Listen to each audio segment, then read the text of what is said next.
بسم اللہ الرحمن الرحیم. Dawat Islami is the largest religious, non-political, propagational and peaceful movement of Quran and Sunnah in the country, working for propagation of the message of the Holy Quran and Sunnah all over the country as well as abroad. The Jamaat is purely non-political, non-extremist and non-terrorist. Therefore, Ministry of Religious Affairs is satisfactory on their propagation for Islam as well as other activities relates to religion. وفاقی وزارت برائے مذہبی امور کی طرف سے جاری کردہ مکتوب کا اردو خلاصہ. دعوت اسلامی ایک غیر سیاسی پرامن سب سے بڑی مذہبی تحریک ہے جو کہ ملک اور بیرون ملک قرآن و سنت کے مطابق اسلام کا پیغام عام کرنے میں مصروف عمل ہے. یہ تحریک مکمل غیر سیاسی ہونے کے ساتھ ساتھ انتہا پسندی اور دہشت گردی سے پاک ہے. وفاقی وزارت برائے مذہبی امور اس تحریک کے نیکی کی دعوت عام کرنے کے انداز اور اس سے متعلق دیگر تمام امور سے مطمئن ہے. میٹھے میٹھے اسلامی بھائیوں، مسلمان کے لیے سب سے بڑی دولت اس کا ایمان ہے. امام اہل سنت، مجدد دین و ملت، اعلیٰ حضرت امام احمد رضا خان علیہ رحمت الرحمن فرماتے ہیں، علماء فرماتے ہیں، جسے زندگی میں سلب ایمان کا خوف نہ ہو، نزعہ کے وقت اس کا ایمان سلب ہو جانے کا شدید خطرہ ہے. لہٰذا ہمیں اپنے ایمان کی حفاظت کے لیے ہر وقت اللہ عز و جل کی خفیہ تدبیر سے ڈرتے رہنا چاہیے. حضرت سیدنا امام محمد بن احمد ذہبی رحمۃ اللہ تعالی علیہ نے اپنی تصنیف کتاب الکبائر میں اللہ عز و جل کی خفیہ تدبیر سے نہ ڈرنے کو کبیرہ گناہوں کی فہرست میں شامل فرمایا ہے.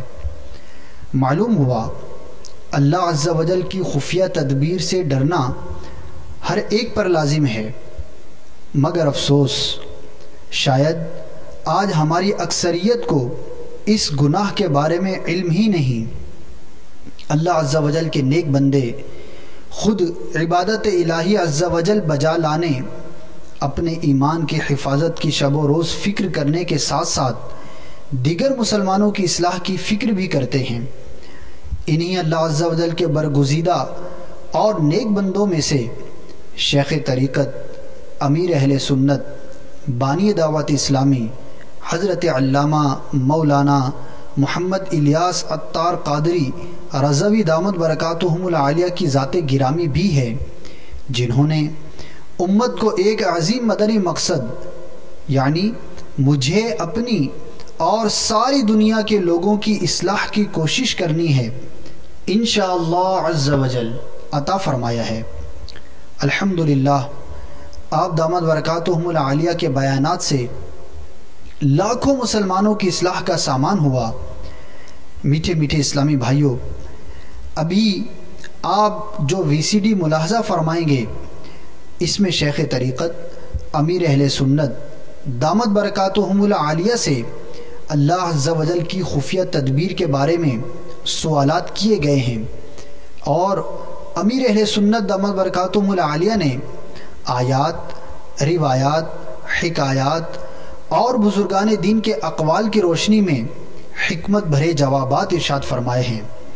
نیز اس VCD میں آپ یہ بھی ملاحظہ فرمائیں گے کہ خود امیر اہل سنت دامت برکاتہم العالیہ اللہ عز و جل کی خفیہ تدبیر سے کس قدر لرزاں و ترساں رہتے ہیں.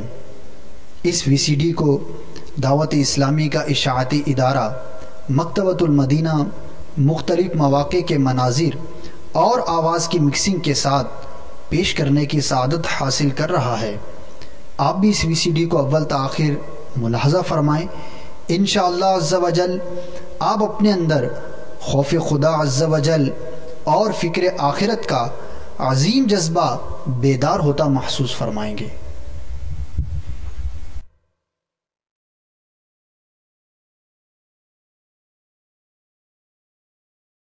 الحمد للہ رب العالمین والصلاة والسلام علی سید المرسلین اما بعد فاعوذ باللہ من الشیطان الرجیم بسم اللہ الرحمن الرحیم الصلاة والسلام علیک یا رسول اللہ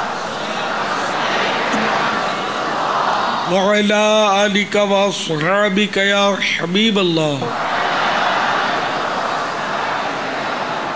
الصلاة والسلام علیک یا نبی اللہ وعلی آلک واصحابک یا نور اللہ. پیارے باپا جان، اللہ عز و جل کی خفیہ تدبیر سے ڈرنے سے متعلق آپ کے بیانات وغیرہ سنے ہیں. یہ ارشاد فرمائیے کہ کیا صرف گناہ گار، سیاہکار، بے نمازی کو ہی اللہ تعالیٰ کی خفیہ تدبیر سے ڈرنا چاہیے، یا ہر ایک کو، اور بالخصوص جو مذہبی طبقے سے وابستہ ہیں انہیں بھی اللہ کی خفیہ تدبیر سے زیادہ ڈرنا چاہیے؟ اس متعلق کچھ ہماری رہنمائی فرمائیں. اللہ تبارک و تعالی کی خفیہ تدبیر سے ملائکہ بھی بے خوف نہیں.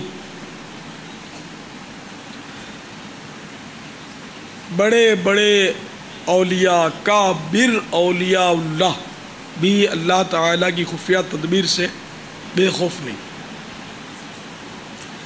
کیونکہ اللہ تعالیٰ کی خفیہ تدبیر کسی کو نہیں معلوم کہ اس کے ساتھ کیا ہو.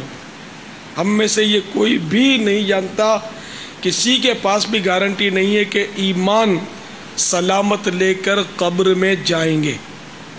گارنٹی نہیں. تو جس بات کی گارنٹی نہیں ہے اس پر مطمئن ہو کر بیٹھ رہنا، یہی تو غفلت ہے. جب پتہ ہی نہیں کہ ایمان سلامت رہے گا یا نہیں رہے گا. یاسین شریف میں ایک آیت ہے، وَامْتَازُوا الْيَوْمَ أَيُّهَا الْمُجْرِمُونَ. یہ محشر میں حکم ہوگا کہ اے مجرموں الگ الگ پھٹ جاؤ، الگ الگ ہو جاؤ. مجرم الگ، نیک الگ. تو ہم میں سے کون جانتا ہے کہ ہم مجرموں میں ہوں گے یا نیکوں میں. اور دائی کی تعداد کا بہار شریعت پہلے حصے میں یہ لکھا ہے کہ جب یہ اعلان ہوگا وَامْتَازُوا الْيَوْمَ أَيُّهَا الْمُجْرِمُونَ، کہ آج کے دن اے مجرموں الگ الگ پھٹ جاؤ، جدا جدا ہو جاؤ. تو کتنوں سے کتنے نکلیں گے؟ 1000 میں سے 999 مجرم الگ نکل جائیں گے. تو فی 1000 گویا ایک نیک جدا کیا گیا. یہ اس وقت کی کیفیت قیامت کی. تو اب یہ کہ 1000 میں سے 999 مجرم الگ کیے گئے، تو اب اس میں سے ہم اپنے اعمال پر غور کریں، اپنے کردار پر غور کریں کہ نہ جانے ہمارا کیا بنے گا. اول تو جو نیک بندہ ہے اس کو بھی ڈرنا ہی چاہیے کہ خفیہ تدبیر کیا ہے کچھ نہیں پتا. اور جو نیک نہیں ہے اس کو تو بظاہر تو زیادہ ہی ڈرنا چاہیے، مگر دیکھا یہ گیا ہے کہ نیک آدمی زیادہ ڈرتا ہے. اولیاء کرام کے خوف کے واقعات بہت ملتے ہیں، اور جو گناہوں میں منہمک ہوتے ہیں ان کی بے باکی کے واقعات بہت ملتے ہیں. سر عام وہ گناہ کرتے ہیں، بے باکی کے ساتھ گناہ کرتے ہیں، کچھ بھی آسرا نہیں کرتے. یہاں تک کہ کفریات بکنے میں بھی ان کو بعض اوقات باک نہیں ہوتی. اب مثال کے طور پر اعلیٰ حضرت امام اہل سنت مولانا شاہ احمد رضا خان علیہ رحمت الرحمن کے فتاوی رضویہ سوال جواب کا لب لباب پیش کرتا ہوں، نچوڑ. کہ کسی نے وہ کورٹ میں اس کا جانا ہوا کسی کیس کے سلسلے میں، تو اس نے وہاں جھوٹ بولا، جھوٹی گواہی کی ترکیب بنائی، اس کو کسی نے ٹوکا. سوال اس طرح کا تھا کہ یہ تم نے جھوٹ بولا، تو اس نے واقعی جھوٹ بولا تھا. تو اس بے باک نے یہ جواب دیا کہ آج کل تو جھوٹ کے بغیر گزارا نہیں ہے، تو میں نے جھوٹ بولا تو کیا برا کیا. یہ کتنا نارمل سا جملہ لگ رہا ہے. جب سبھی جھوٹ بول رہے ہیں تو میں نے جھوٹ بولا تو کیا برا کیا. اب یہ بولتے تو بول گیا. سرکار اعلیٰ حضرت نے اس سوال کے جواب میں جو فتویٰ ارشاد فرمایا کہ اس پر پکڑ کی کہ میں نے جھوٹ بولا تو کیا برا کیا، یہ صریح کفر ہے. یہ فتویٰ دیا کہ یہ شخص جو تھا اسلام سے خارج ہو گیا، اس کا نکاح ٹوٹ گیا، کیونکہ اس نے جھوٹ جو کہ گناہ کبیرہ ہے اور بالکل قطعی الثبوت ہے، اور ضروریات دین سے اس کا تعلق ہے، تو اس لیے اس نے یہ کہا کہ میں نے جھوٹ بولا تو کیا برا کیا، تو یہ کافر ہو گیا. تو یہ ہے بے باکی کی ایک مثال آپ کے سامنے. اس طرح کے نہ جانے کتنے جملے معاذ اللہ معاشرے میں لوگ بول کے گزر جاتے ہیں، پتہ ہی نہیں ہوتا.